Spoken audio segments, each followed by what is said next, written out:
Muy buenas noches, esto es El Mundo según Trump.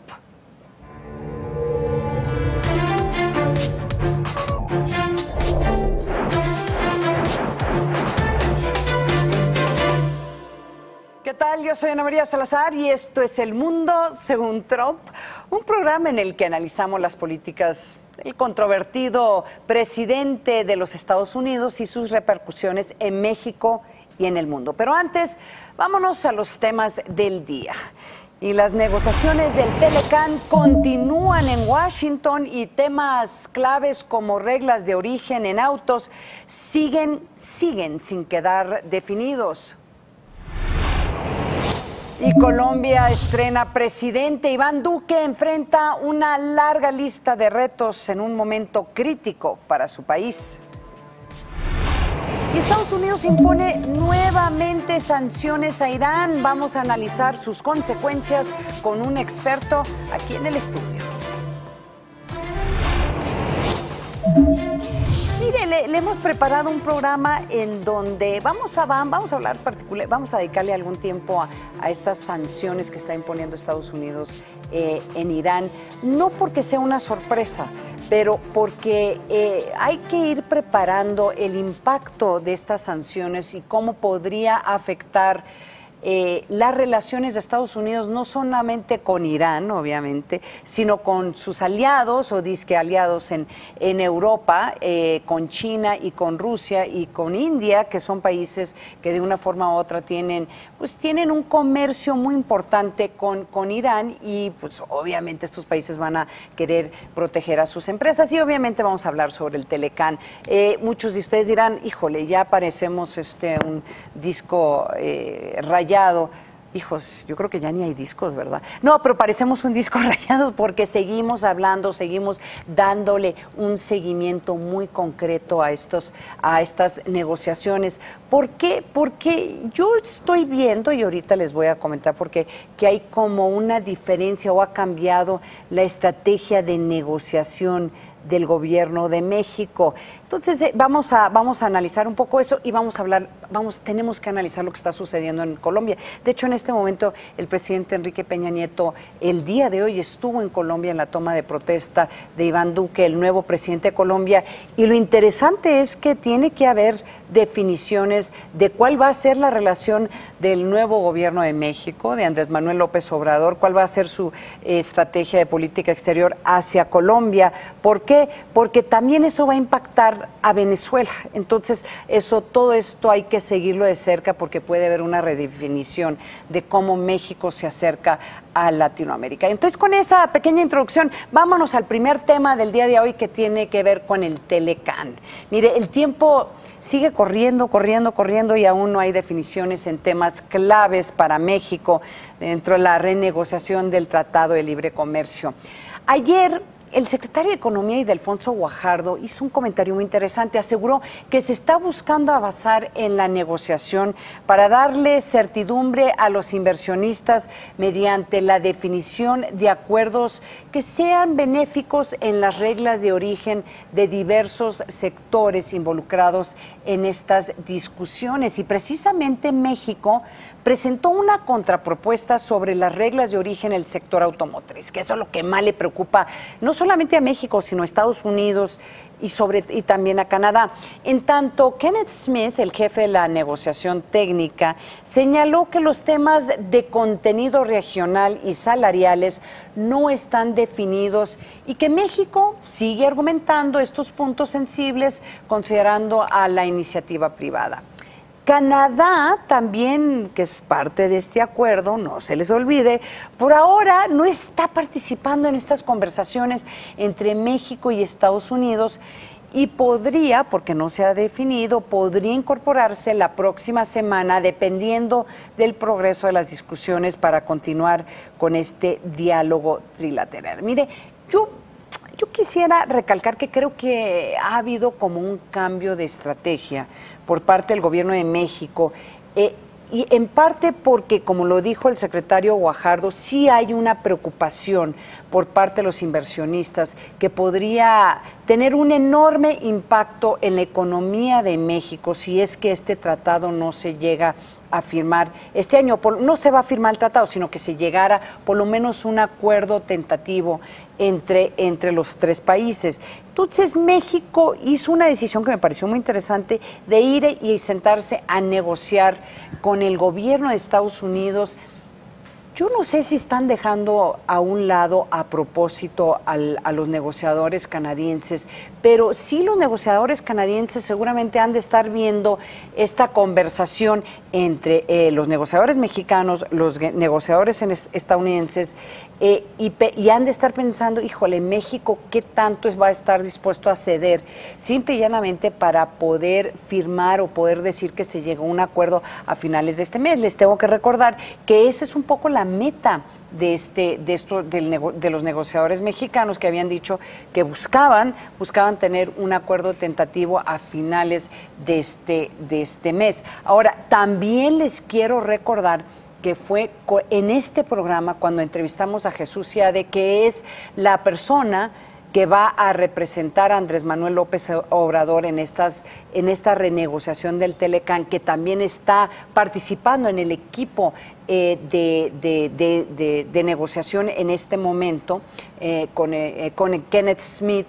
Él nos dijo en este programa que México podría, o por lo menos la administración de Andrés Manuel López Obrador, consideraría tener un acuerdo bilateral con Estados Unidos si no se llegase a un acuerdo. Entonces, eso como que creo que a mí me sonó alarmas, o por lo menos es un foco rojo, porque de una forma u otra, en términos de negociación, cuando uno dice cuáles podrían ser otras opciones, a lo mejor sin querer o queriendo, abrió la posibilidad de que si no se llega a un acuerdo para finales de este mes, pues simple y llanamente México tendrá que renegociar algún acuerdo comercial con Estados Unidos, dejando afuera a Canadá y, claro, destruyendo este tratado que ha sido tan importante para crear este concepto de América del Norte. Porque no hay que olvidar, el Tratado de Libre Comercio, como se conoce en inglés como NAFTA, no solamente es un tratado en donde entran y salen productos y ponen reglas de cómo resolver conflictos. Es también, el tratado representaba este concepto que se estaba creando América del Norte, una de las regiones, o que debería ser una de las regiones más prósperas en el mundo.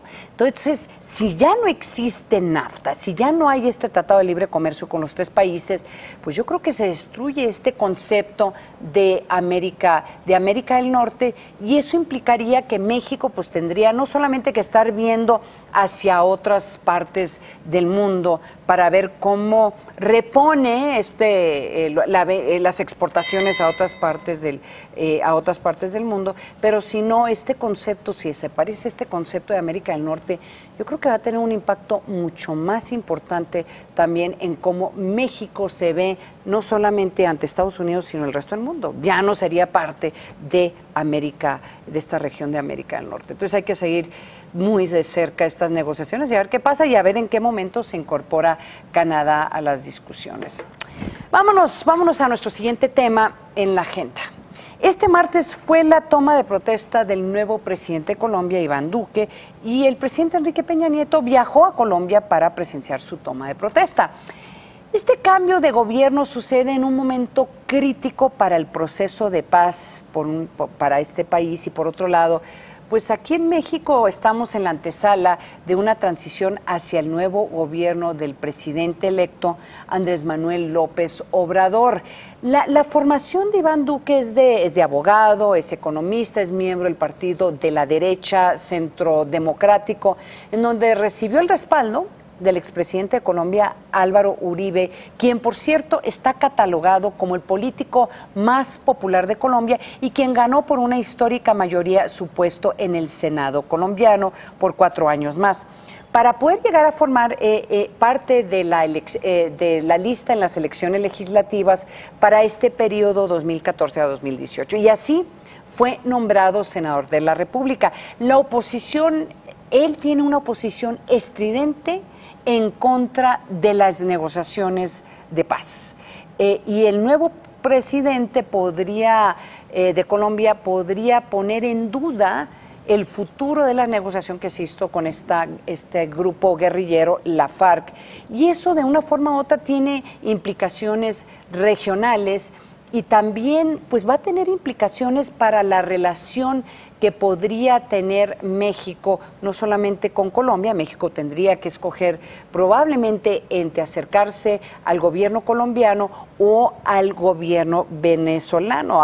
También hay que recordar que el gobierno de México pues ha tomado una posición muy clara en contra de la administración de Nicolás Maduro y ha tratado de liderar un esfuerzo para desconocer su gobierno, esfuerzo que claramente pues ha fracasado. Entonces, todo esto sucede en un momento en donde las fricciones por el conflicto entre Colombia y Venezuela no podrían estar peor.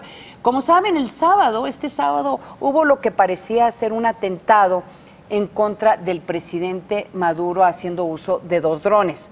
Horas después, el mandatario venezolano salió a denunciar al presidente saliente de Colombia, Juan Manuel Santos, y al gobierno de Estados Unidos por haber orquestado este atentado. No hay evidencia de quién estuvo detrás de este atentado. Sí hay arrestos, pero mire, ante este escenario es pertinente hacernos estas 2 preguntas. ¿Qué cambio hará el nuevo presidente Andrés Manuel López Obrador en su política exterior hacia Colombia y hacia Venezuela?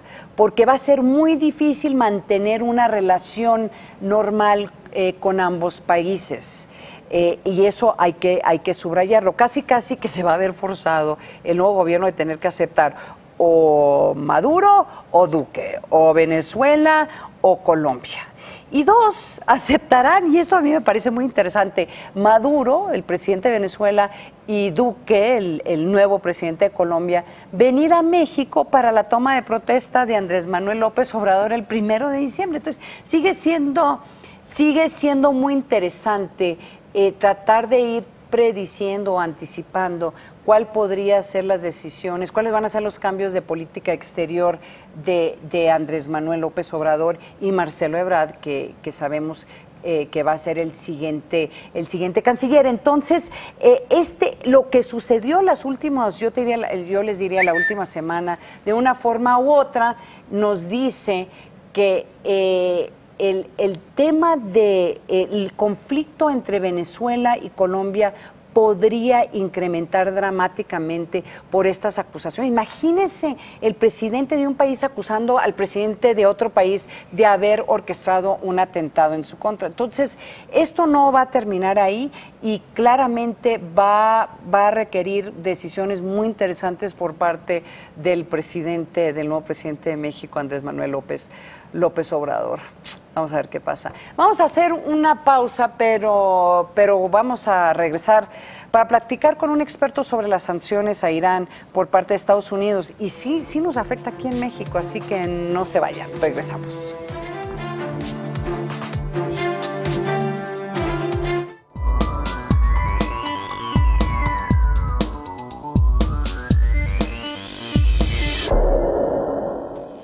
¿Cómo acabaron los mercados financieros y cómo arrancó el mercado político? Un noticiero que da seguimiento a la información que marca la agenda en México. Entre Mercados, con Lucero Álvarez. Lunes a viernes, 5 de la tarde. Porque reconoces lo importante, el financiero Bloomberg.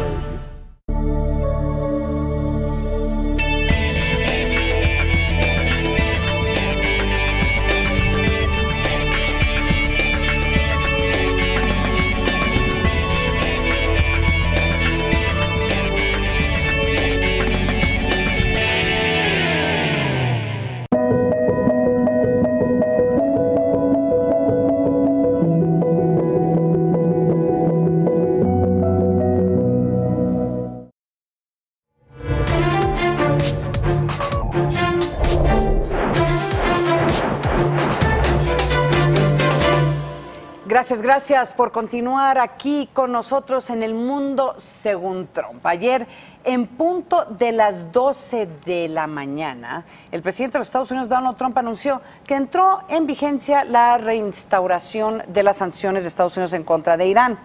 La primera fase, que entró en vigor la madrugada de este lunes 7 de agosto, sigue los lineamientos de una orden ejecutiva firmada por el mandatario, en la cual se imponen nuevas restricciones en las que se pretende detener la compra de billetes de dólar por parte de Irán para evitar que su gobierno comercialice, por ejemplo, oro, así como otros metales preciosos, y bloquear su capacidad de comercio o adquisiciones de metales industriales. Las medidas también se dirigieron a la industria automotriz y prohíben las importaciones de alfombras y pistachos persas a los Estados Unidos. La segunda y la fase probablemente que más preocupa está dirigida a la industria energética de Irán. Entrará en vigencia el 5 de noviembre.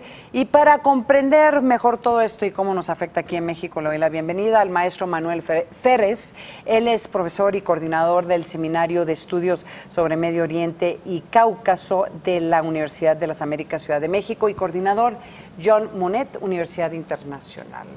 ¿Cómo estás? Hola, muy bien. Gracias por invitarme. Oye, mira, Manuel, no nos sorprende lo que sucedió. Fue sorprendente cuando el presidente Donald Trump anunció que no iba a respetar este acuerdo que se había hecho en julio del 2015, en donde Irán decía o proponía de que iba a controlar o que iba a permitir inspecciones de su capacidad nuclear y qué estaba haciendo con estos centros en donde estaban produciendo energía nuclear. Claro, con la idea de que no produciría un arma de destrucción masiva.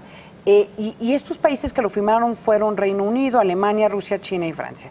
Todo muy bien, esto fue en julio del 2015 y terrácatelas. En mayo del 2018 Trump rechaza este acuerdo y amenaza con reinstaurar sanciones. La pregunta es, ¿cómo va a impactar esto en las relaciones geopolíticas en esa región del mundo? Yo creo que es interesante lo que mencionaste al principio de la introducción, ¿no? No solo son dos jugadores, no es Estados Unidos e Irán, se integra también Francia, India, China, Alemania. O sea, pone a rodar y ponerse en curso de colisión con aliados, como tú mencionabas, ¿no? Incluso con propios gente que reportó misiones de Estados Unidos que decían que sí se estaba cumpliendo el plan nuclear. O sea, Trump va en contra de todo el legado de Obama. Yo empezaría por ahí, ¿no? Todo lo que huele a Obama, Trump lo quiere echar para atrás. Sumado a esto, Trump se ha aliado muy cercano con Benjamin Netanyahu, primer ministro israelí, que ha puesto en Irán en el centro, ¿no? Pero lo interesante es lo que tú nos dices. O sea, los países europeos pueden buscar en Internet el nivel de comercio entre Estados Unidos e Irán es risible, pero no así el de Francia, no así el de China, no así el de la India y no así el de Alemania. Justo el día de hoy Mercedes-Benz está debatiendo si sigue su inversión en Irán en materia automovilística, lo más probable es que se eche para atrás. Entonces, lo que para Donald Trump es muy fácil soltar como un elemento político, imponer sanciones, no afecta a la economía de Estados Unidos, como sí afecta a la de Francia, la de China, la de India, que son grandes. Creo que tenemos un diagrama, a ver si nos pueden demostrar, en donde demuestra pues la cantidad de inversiones que hay entre la Unión Europea.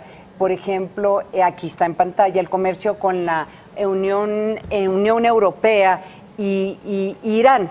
Y como tú lo habías comentado, o sea, el tema es que había aumentado. Que sí había aumentado de una forma importante, y los más interesados en que se llegara a un acuerdo y que se quitara las sanciones, porque ya había sanciones antes del 2015, obviamente los europeos, porque había, pues sí hay business que hacer en Irán, y además Irán ya le urgía que le quitaran las sanciones para poder vender petróleo. Y este tema del petróleo yo creo que es como una parte fundamental de de lo que tenemos que estar analizando y viendo hacia el futuro. La pregunta aquí, Ana María, es: ¿este tipo de sanciones motivan un cambio de régimen en Irán? ¿Qué es lo que se apuesta, no? Se apuesta a asfixiar la economía. Número uno, no se va a asfixiar la economía de Irán porque es un país con un comercio exterior muy diverso. China, India son grandes consumidores de petróleo iraní. Eso no va a cambiar. China e India no van a dejar de tener esas relaciones con Irán por esto que dice Trump.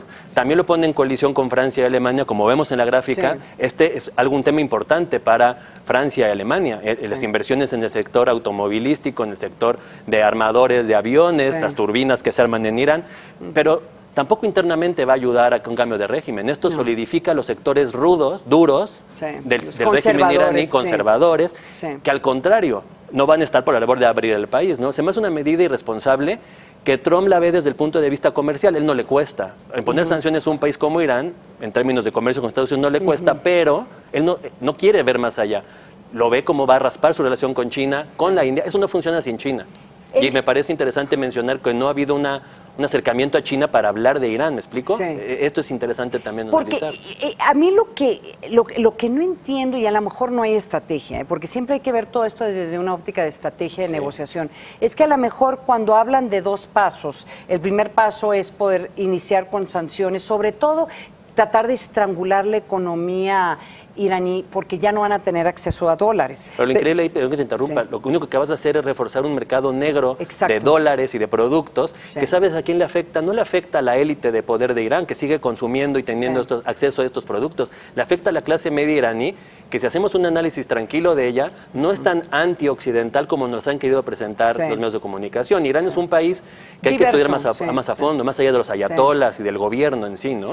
Y había en los últimos años cierta apertura hacia esa clase media por parte del sector religioso. Pero hay que verlo desde la óptica de ahora, pensando en México, que está en cierta forma en medio de todo esto, porque de una forma u otra no sé en qué momento le van a empezar a tocar la puerta al gobierno de México y que van a decir, de la misma forma que corrieron al embajador de Norcorea de México, ahora en qué momento van a exigir que cambie la relación de México con Irán.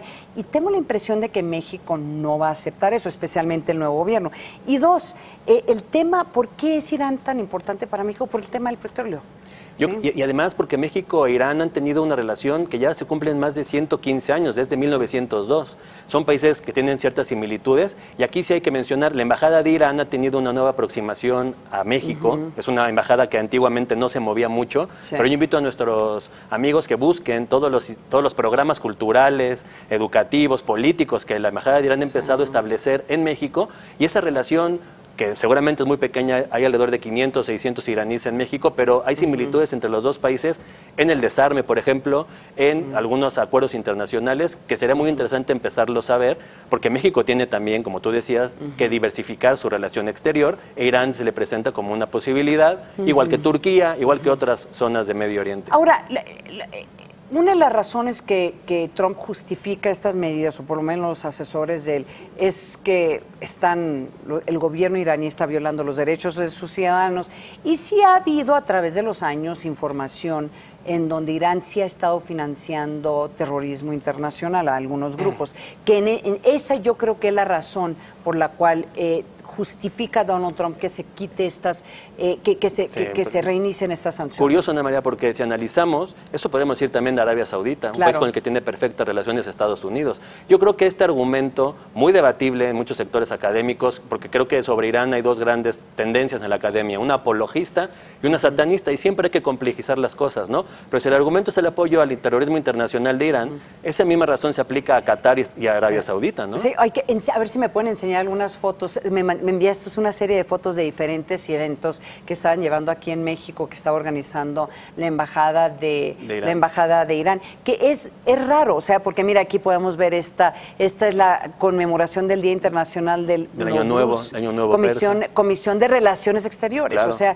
que ya ellos han tenido, pues como hacen todas las embajadas, están involucrando legisladores, seguramente han tenido conversaciones con la clase política, y este acercamiento, ¿le sirve o no a México? Yo creo que México tiene que aprender a ver el mundo de otra perspectiva, ¿no? Obviamente Irán nos se queda lejos, pero yo creo que en una época de globalización, tener aliados comerciales nunca está de más, ¿no? Creo que México tiene que empezar a pensar qué puede negociar con Irán en este caso. ¿Por qué no ha habido más impacto en los mercados? Porque Irán básicamente lo que dijo que iba potencialmente cerrar el canal de Hormuz, o sea, que ya no pasara petróleo, y eso son fuerzas mayores. Yo creo que Irán eso lo ha usado anteriormente también. Irán es una carta que tiene para jugar. O sea, tú me sancionas, yo puedo jugar en el Estrecho de Hormuz, que es muy sensible al comercio de petróleo, etcétera, etcétera. Del mundo, porque es Arabia Saudita, Qatar, Bahrein. Qatar, sí. El Medio Oriente tiene algunos nudos interesantes. El Estrecho de Adén, el Estrecho de Hormuz, el Canal de Suez, que el comercio internacional desde época colonial inglesa era muy sensible, ¿no? Irán no se atreve porque tampoco le conviene. Irán no pierde tampoco tanto con estas sanciones de Estados Unidos. ¿Será que no le estamos haciendo caso lo que dice Donald Trump y lo que hacen? Porque los mercados más o menos se mantuvieron estables. Lo que pasa es que yo creo que los mercados esperan una acción más que una narrativa, ¿no? Sí. ¿Quién nos garantiza que en unos meses, invite a Rouhani a platicar, como hizo con Corea del Norte? Sí, pues sí. Entonces a lo mejor los mercados se han ajustado a una retórica muy belicista, que no arriesga nada, insisto, con eso, no es un gran apuesta comercial, y más bien esperan a un tipo de acción, porque Trump te puede salir, te puede hacer una finta por la derecha y sale por la izquierda, y se van a ¿no? sentar a negociar. ¿Quién Oye, dice que no? Manuel, muchísimas gracias. No, pues Quédate ustedes. conmigo aquí porque nos vamos a ir a la parte, pues nos vamos a las trompadas. Como Sí. tú sabes, esta es la parte, siempre lo ponemos en la parte final. Y esta noche, y las trompadas de esta noche, vamos a ver cómo Trump y sus pretextos para pelear con todo el mundo. Esta vez le tocó al basquetbolista LeBron James. ¿Por qué? Porque la estrella de los Lakers de Los Ángeles dijo que jamás se sentaría junto a Trump, y parece que Melania estuvo al lado del jugador. De hecho, sacó un tuit respaldando al jugador, y eso, pues, ustedes se imaginarán cuál será la conversación entre Trump y Melania sobre no solamente este tema, pero es uno de los momentos en donde vemos que Melania, pues, se distancia de su esposo. Y luego aquí sigue las investigaciones sobre el involucramiento de los rusos en contra de varias de las personas que apoyaron a Donald Trump, y pues están hablando de que esas pruebas lo podían llevar a la cárcel. Esos son los muros que va a haber. Y luego todos los twitters que ha estado mandando Donald Trump para ver si le llueven a Mueller, que es el fiscal especial, y pues no lo han podido detener. Y de nuevo aquí vemos más temas que tiene que ver con el muro que está construyendo Donald Trump, en donde es un muro donde se acerca, parecería que está tratando de acercarse a la extrema derecha de Estados Unidos, y aquí se está acercando Mueller a la investigación.